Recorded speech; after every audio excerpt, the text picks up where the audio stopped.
Hello बच्चों, let's read this question. It says a ray of light is incident on a plane mirror at an angle theta. Theta angle पे एक light रे को incident किया है. ठीक है ना. वो कह रहा है if the angle between the incident and the reflected raise is 80 degree. Incident और रिफ्लेक्टेड रेज के बीच का जो एंगल है वो 80 डिग्री दिया हुआ है. आपसे क्या पूछा है? थीटा की वैल्यू पूछी है. देखो, सबसे पहले एक प्लेन मिरर बनाया हमने.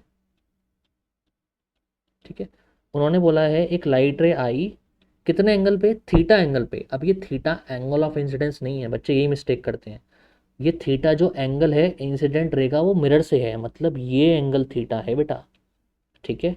आपने फिर इस पॉइंट पे नॉर्मल बनाई. अच्छा, अब ये लाइट रिफ्लेक्ट हो कैसे चली गई?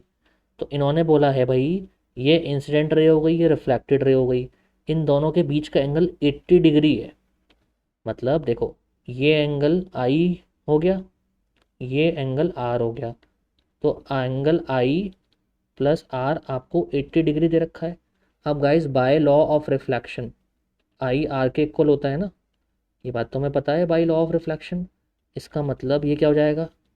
2i is equals to 80 degree. यानी आई और आर दोनों कितने आ गए? 40 डिग्री आ गए ना. सिंपल सी बात है, दोनों 40 डिग्री आ गए. तो ये एंगल 40 डिग्री है. ठीक है जी. अच्छा, तो आर भी 40 डिग्री है.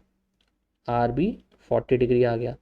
अब हमें थीटा चाहिए, तो गाइज नॉर्मल नॉर्मल 90 डिग्री पे होती है ना. इसका मतलब theta plus 40 should be equal to 90 degree.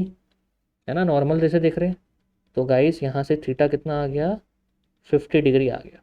Theta कितना आ गया? 50 डिग्री. तो बी ऑप्शन करेक्ट है. ओके.